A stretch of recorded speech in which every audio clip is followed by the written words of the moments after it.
Kailan pa yan, boss? February pa to, sir. February, March, April, May, June, 5. July. 5 months. May ba akong 10 kilo na sa loob? Sabi na eh. Dapat yan, no? Lulubog to. Tingnan mo, nakalubog. Eto, pag inangat natin ng regular, pag yung katawan mo, gustong gumanon, hindi siya lumulubog. Kumbaga, sasama. Hindi na siya naglalaro. Bossing, sa tingin ko naman kaya mo yun eh. Wala kang opera. Wala kang opera. Wala naman po. Wala kang sakit sa puso. Wala. Okay. Kaya natin tinatanong yan kasi pag may sakit ka sa puso, sometimes kasi unbearable. Ay, sakit! Pag may sakit ka sa puso, baka mamaya sumabay yung palpitation, mahirapan kang huminga, wala tayong life support, any oxygen dito. Kumbaga talagang kailangan magbawa ka 10 kilo na sa loob. Tsaka pag may nararamdaman kayo masakit, mas the best yung aray! Aray! Mas i-aray nyo. Nabalis na ako. Ah, okay. Kung ano pa, 2012. 2012. Ito lang, sir, yung mukha ko yung apektado, pero ang katawan ko wala. Hindi kinonsider na stroke ka o Bell's palsy. Ewan ko, sir. Yan nga. Yan o, tabingi. Baka Bell's palsy yan. Mga ganun, sir, yung ano. Kaso 2012 pa. Ngayon na rin natin, i-massage na rin natin dito yan sa mga cranial nerve. Kasi nag-therapy ako. Kaya lang naman, nag-allergy yung tayo ako kasi inanan ng bulak na may tubig tapos pinainitan ako. Sino nung gumawa sa hospital yun? Sa, Kasi nga po dito, meron yan silang pinapaano rito. May talagang may ganong therapy. Pero syempre, iba-iba kami ng, excuse, iba-iba ng technique. Tigasan mo lang yung sikong mo kung sa akin ha. Sige, tigasan mo. Sige pa. Sige pa. Thank you. Sige. Okay lang? Sige lang. Sige, pahinga mo lang, no problem. Ang mahalaga, indahin nyo. Kumbaga, huwag mo lang kikin-kinin. 30 seconds lang naman yan eh. Okay ka lang? kalang basa. Okay. Yeah, ganyan. Sige, sigaw lang pag may pain. Relax lang. Yeah. Okay. Kaya. Kaya? Oh, kaya pala eh. Kaya mo yan. Unti-unti lang natin. Kasi pag hindi natin binago yung position dyan, o tulad yan, 5 buwan na, hanggang 8 buwan niya nalintik, grabe ka sakit, hindi ka patutulugin sa kero. Kagabi nga, hindi ako nakatulog kasi Oh, kumikil. ganun din nga eh. Di ba? Isang pinisan lang. Relax lang. Okay. Okay ka lang? Ilang mo. Ah, sige. Tapa, sir. Na.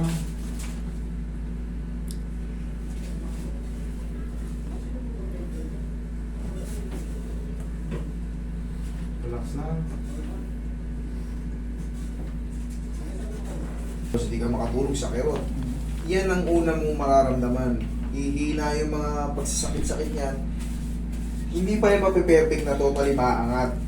Kasi hindi natin pwedeng isahan lang eh. Kasi maaring ma-rupture yung mga ligaments and tendons mo. Ang gagawin natin dyan, pag in-adjust ko yan, normal lang, may pain. Pero sakit lang naman yun eh. Tapos yun nga, kahit suntok-suntokin mo na yan, mamaya kahit idiin mo yan. Di ba? Mahirap idiin dyan. Makirot. Yun, mamaya mawawalan. Tapos tuturuan kita ng exercise.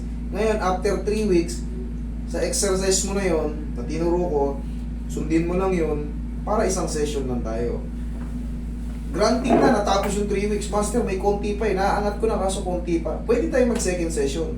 Pero kung sa tingin mo, parang dagdagan ko na lang to na exercise. Okay na yon. Okay? Pero pagka kailangan mo ko, mag-second session tayo. Okay? Sige, upo. Ito na yung pine. Inulti-ulti ko nga eh. Nakikita ko sa ano eh. Oh, ay napapanood mo na pala to eh. Oh, ganito lang yan, oh. Kung lalabanan ha. Ganun lang ang kailangan natin. Di ba hindi lang masakit? Ganun lang.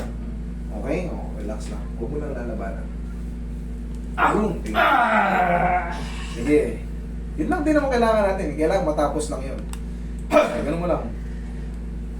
Yan, sige lang. Okay lang. Thank you. Basta, tiisin mo lang. Ha! Isigaw mo lang, basta huwag mo lang pipigilin.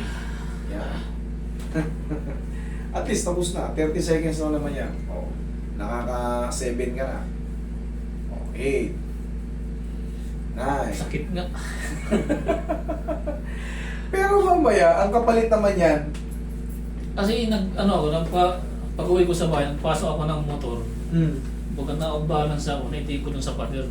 Ang grabe, parang tinatanggal yung... ganon din yan eh. Yung mga ganon eksena, yung parang tinatanggal na yung braso mo sa sakit. Wala ka na mga sa treatment. Wala. O eto, mamaya, subukan mong idiin, tingnan mo. Palipasin mo na yun. Sabi Nasa, ko, ano na tayo? Hanapin ko 15 nga na. ito si Master, kung nasampan na ito sa kalukuran. Ganun talaga sir eh. Nasasaktan ka lang din ng walang dahilan. Natukod mo na ng konti. Lintik na ang sakit. O, anong mas pipiliin mo? Yung palagi kang nagagano, nasasaktan, tapos di ka makatulog? O isang arayan lang? Yung masakit? Ngayon, susuntukin kita. Tsaka dinan mo ngayon. O, sige. O.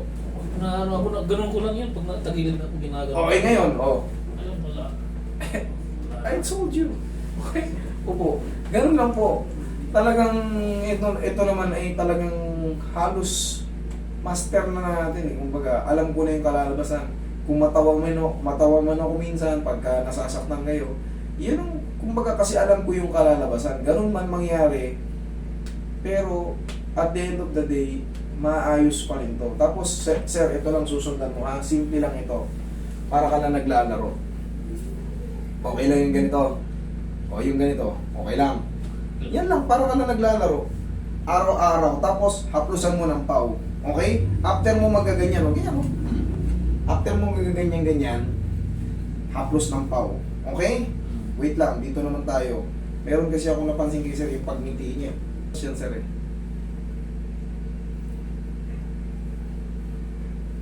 Hindi man natin masolusyonan ngayon yan sa araw na to, pero tingnan mo kung may mga nagbabago sa mga araw-araw na lumilipas.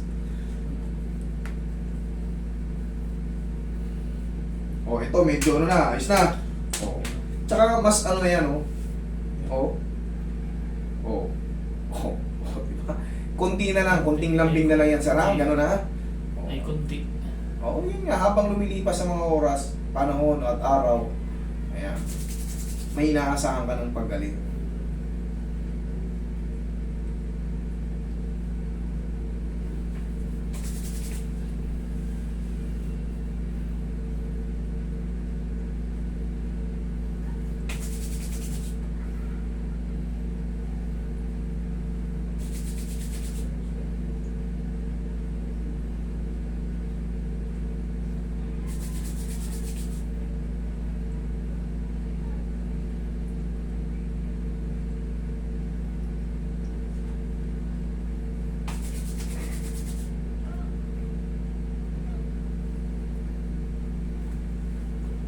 Okay, bossing?